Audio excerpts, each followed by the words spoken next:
Boy, Justin got that ass whooped.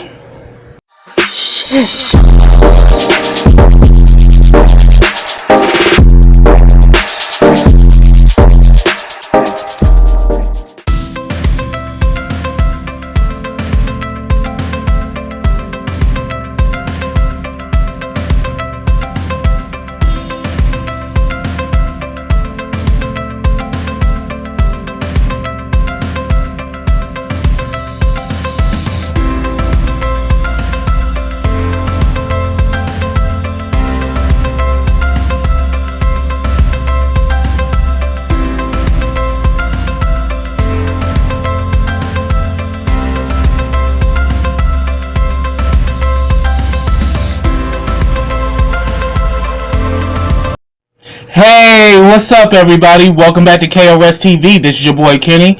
Now remember, subscribe to my channel and click that bell so you can get notifications every time I drop a video. Also, follow all the information I have in the description box as well as the comment section. Also, like this video, comment on this video, and share this video. Now, before I get started with this review, let me send a shout out to GMHC, which is Gay Men's Health Collaborative. If you are in the DMV area and would like to get tested for HIV, reach out to us at the GMHC crew to get a home testing kit. You can have the kit mailed to you, or you can actually call and make a same-day appointment and come to our location to pick one up. And if you're interested in getting set up with PrEP, which is HIV prevention, reach out to us to the GMHC for that as well. Also, if you're a fan of KRSTV and are interested in becoming one of my Black Diamonds, check out my Patreon, Black Diamonds, because in darkness, we still shine. For $3 a month, you'll not only get my YouTube content, but you'll also get special videos that will be specifically designed for my Black Diamonds only. So check out my Patreon today. Also, check out my YouTube partner, BK WorldTube, which is the Black Netflix. You get everything from love and hip-hop to the haves and the have-nots. So after you watch this video, check the link in my description box and in my comment section to check out BK WorldTube today. Now, this is the Haves and the Have-Nots, Season 8, Episode 5, and the name of this episode is A Little Bird. I do apologize that my videos are late. I've been really going through some health issues, but I'm beginning to get better day by day. So I'm just gonna keep striving, and I'm gonna stay positive through this ordeal. So let's begin. So the episode picks up where it left off, where Hannah is in her apartment about to go to bed, and Jim Cryer with his smug ass is literally sitting in her room, giving her like the death stare. And Hannah is not breaking not one iota. She is not intimidated by him, and she pretty much told him to his face, like, you know, he's like, it's funny, you're not scared. And she's like, yeah, because I'm sick of other people's shit.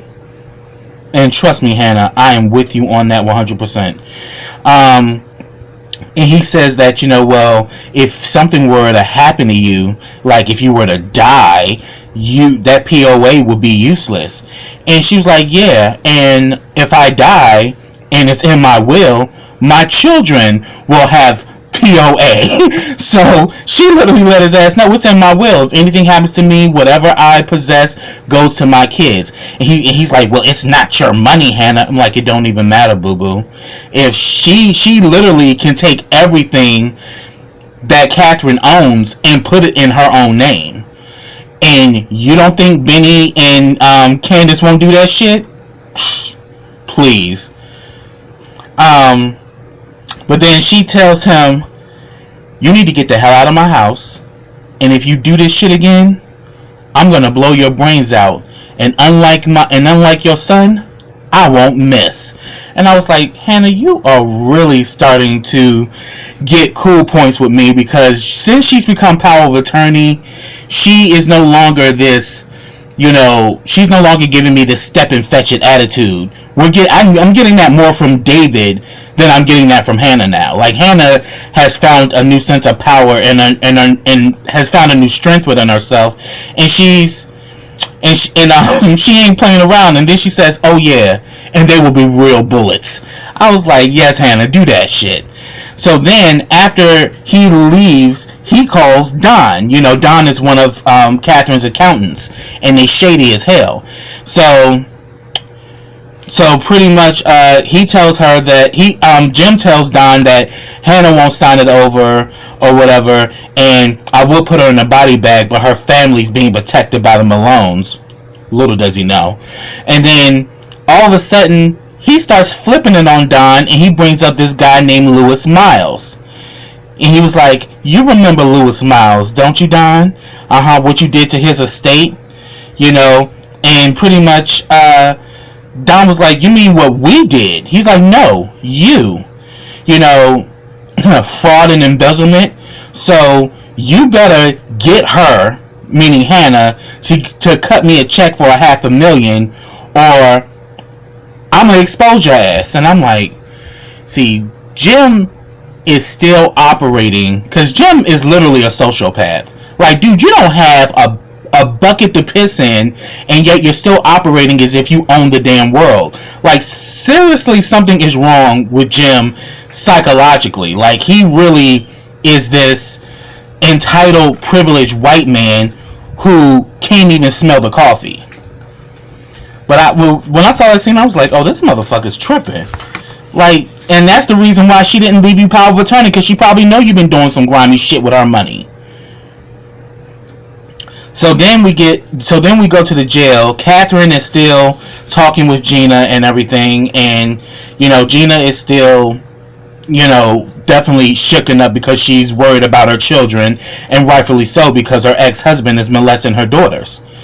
And we see that Kendrick, comes in there to talk to Catherine, and he said that, he called and, Wyatt is okay, and she's relieved. And then she says that, can you make another call for me? And he was like, well, after the shift change. And she's like, okay. And then we see Gina's public defender comes, and he pretty much said that we're working on your bail, but your ex-husband has put a restraining order on you, and you're not to come near him or the children. Catherine immediately intervened and was like, dude, she will no longer be needing your services. You're fired. She's gonna have a private attorney. And pretty much that creates a really bond moment between Catherine and Gina, because Gina's like, why are you doing this for me? She says that because you remind me of my daughter, and I want to do everything I can to help you. And she does kind of look like Amanda a little bit, so I can see where she is. And then they actually bond around their kids and all of that, because definitely Catherine has been through it, one with Amanda being murdered, and Wyatt damn near about to be murdered himself. But she pretty much tells Gina that you have to fight, and and that she got her back. So I thought that was a really cool scene. So then we see Oliver, Olive Coke at the desk and everything. Landon is still in Savannah. He's calling him. At first he doesn't answer the phone, but then finally Oliver decides to answer it, because Oliver's a piece of shit. So he answers the phone, and Landon asks to speak to Charles, and he was like, and then they go back and forth, and Oliver's like, what the hell are you doing anyway? Like, why are you doing this? And then Landon was like, look, you little weasel, put Charles on the phone. And he's like, I'm not doing anything, and don't call me a weasel. And then Charles comes out and is like, is that Landon? Give me the phone. I'm like, Oliver is such a joke, bruh, because Oliver really thinks he got all this power because he's this rich kid, and he thinks he's entitled to shit, and he gets no respect at all. And then pretty much, Charles and Landon get on the phone, and he lets them know that he spoke to Candace, and he pretty much says, I can tell she's probably still upset. And he's like, yeah, she is. But he says, let me, stay here for an extra day to work on her. And Charles is like, for real? I really need you back here. You're going to leave me here with this kid? And he's like, and why can't I fire him again? And he was like, his parents, it's a super PAC, so his parents invested a lot of money in his campaign. So that's the only reason why Oliver's there. Typical rich kid shit. So, and then all of a sudden, after he got off the phone, he pretty much says, "Why is your phone so sticky?" And then Oliver's like, "Candy," he's like, "Well, clean the shit up." And then all of a sudden, Oliver starts trying to work that whole situation with Gretchen again. He's like, "Gretchen, she called and she wants to see you." And he's like, "Why are you bringing up Gretchen?" And he's like, "Well, because I knew you guys were very close and, I want to see you happy." He was like, "Mind your own business. And, you can have the rest of the evening off." So, that was done with that. So then we see Charles with this masseuse. Oh, and that damn masseuse, that bitch was, she was a straight up hoe. She starts asking about, she's like, "Oh, you have a nice home and you have pretty kids, and what a beautiful woman," talking about Candace. And then she starts working on, massaging him or whatever. And let's just say Charles' body, and she starts massaging him, and then the next thing you know, she starts giving him head. And he was like, and she was saying that, "I could tell by this muscle that you really need sex, and that, you need to be with her." And then Charles was like, "Won't you just help me to forget about her?" And then all of a sudden she goes down, and I'm like, you got hoes everywhere. Because, that shit was crazy. So then Hannah gets a knock on the door. It's Don. She opens the door and Don just let himself in. And then he's saying that, Mr. Cryer needs $500,000, and he needs you to sign this form so you can authorize it. And she says, and she pretty much says that, well, I'll talk about it with Catherine, and if Catherine okays it, then yeah. But other than that, no. And then she's like, "You know what? I know you're kind. You look down on me that I'm just like the maid and that I'm stupid." And I'm like, yeah, that's exactly what he thinks. Because you saw, him and John, having that conversation over dinner that, she doesn't know anything about this. We could take her for everything. And then he said that, I got two things. He tried to get the loan for Jim, and she denied it. And then he brings up Veronica Harrington owns, she has an outstanding loan with the bank for $54 million. I'm like, damn.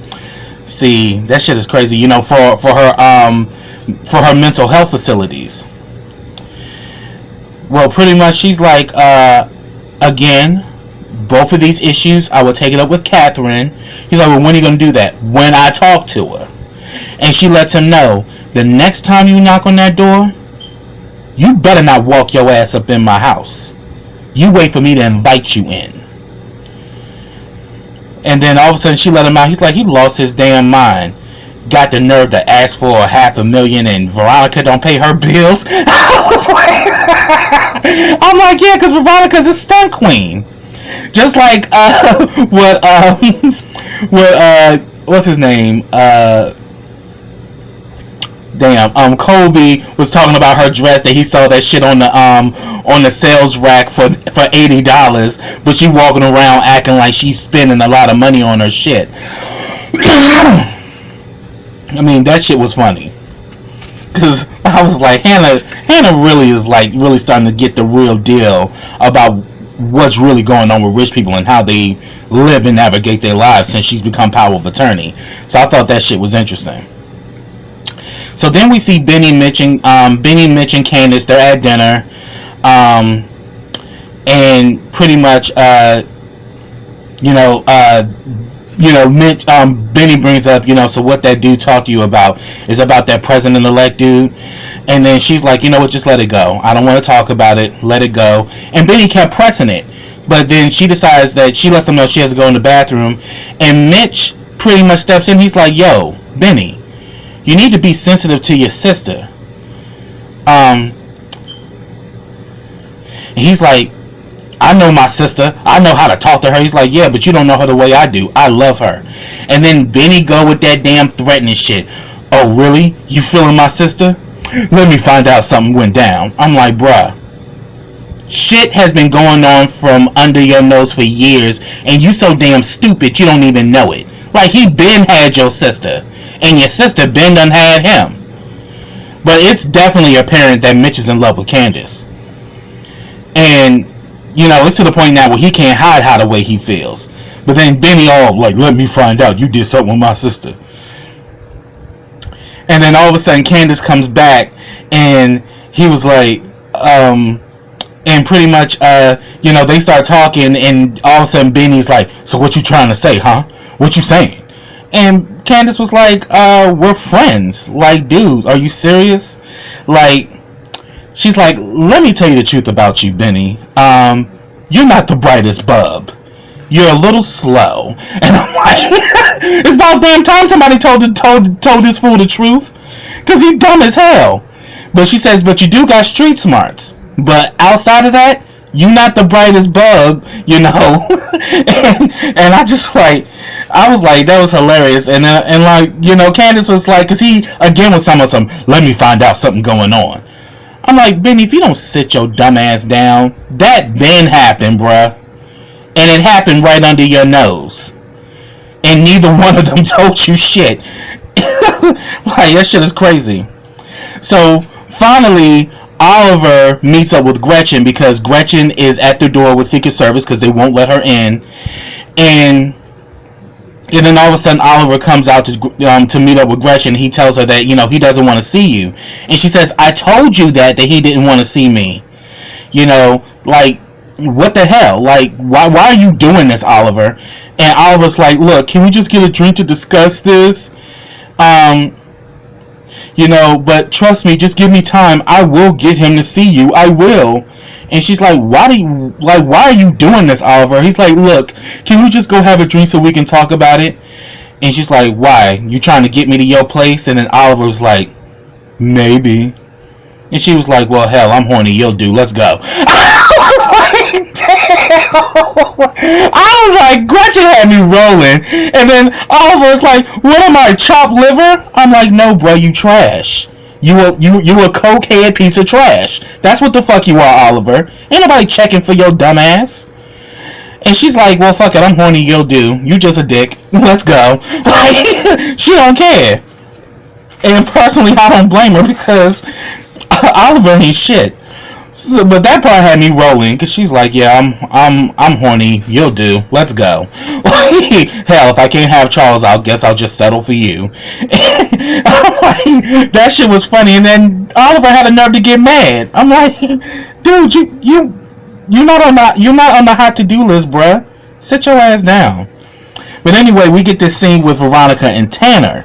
You remember last episode, she talked to him and she wanted to meet up with him. And she tells him that she needs his help. And she shows him a picture of Colby. And of course, you know, he knows Colby because Colby whooped his ass. So, of course, he's in for the shit. And she says that, yeah, he contaminated my pool and I had to clean, drain, and refill it. You know, I want you to beat him because he messed with the wrong bitch. And then,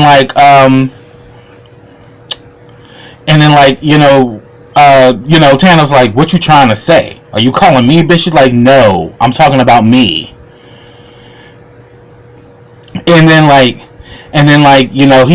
they start talking about Justin. And he was like, well, you know, my brother was fine until he met your son. And she was like, oh, is that what he told you? Bitch, please. She gives him a file of all the men that Justin assaulted in his police car. And she says, oh yeah, and 2 of them are your informants. You should go talk to them and find out what's going on there. And she pretty much says that, look, you need to find him, get him here, and you can have your way with him.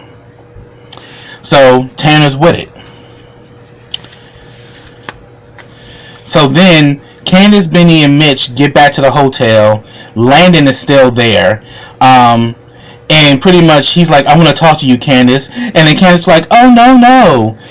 She tells Mitch, no, you don't want to talk to me. You want to talk to him, don't you?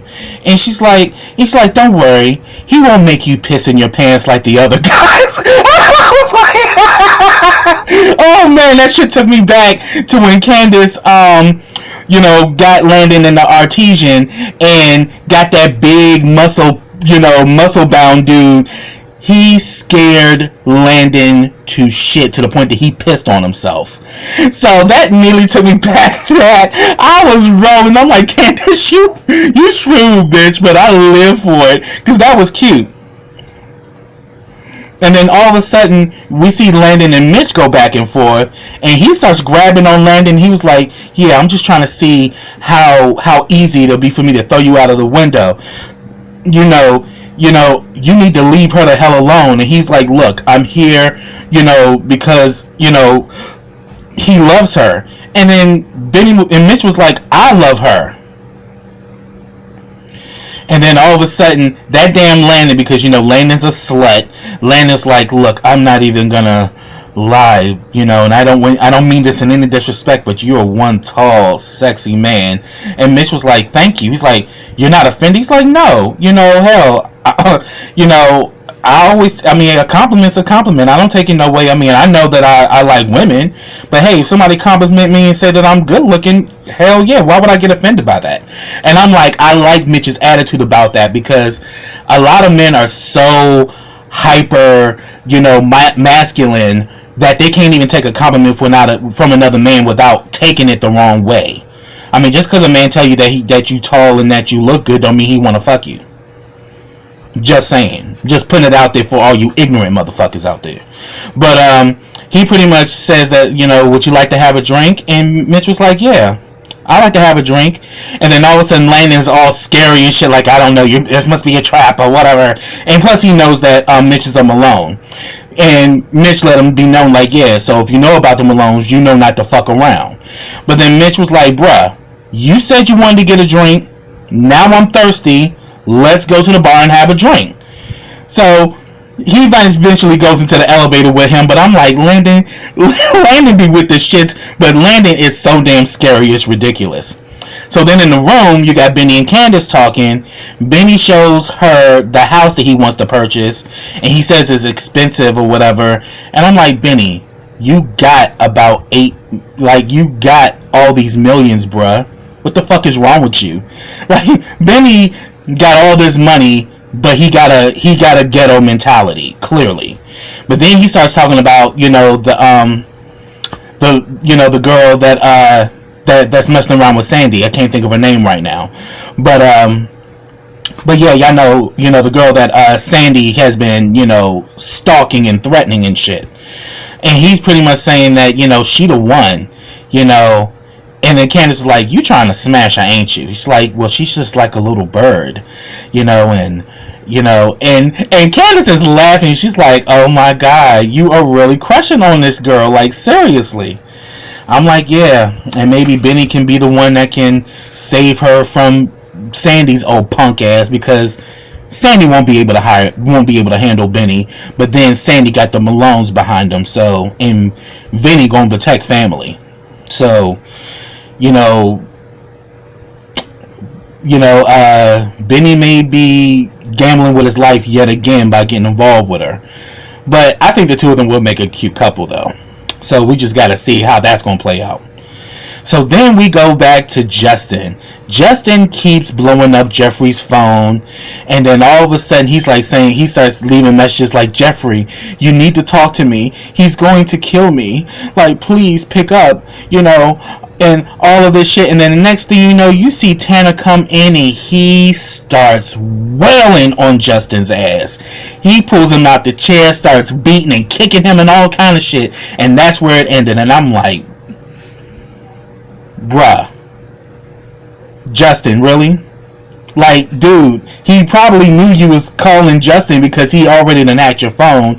And then you know that Veronica is shrewd as hell. She's the reason why you bruised up like that, because she had on them niggas fuck with you, and then had you raped when you was in jail. Like, on some serious shit. Because Justin was doing the most. So, yeah, it's messed up because he's being attacked, you know, for being gay. But then again, Justin, you did a whole lot of shit. So, you really, in a way, is getting your own karma. Because you did nothing but bring hell to everybody to everybody that you came in contact with, all because you was in love with Jeffrey. But as soon as Tanner came up in there, he just didn't say shit. He just started beating on Justin. So we're going to find out next week to see how that turned out.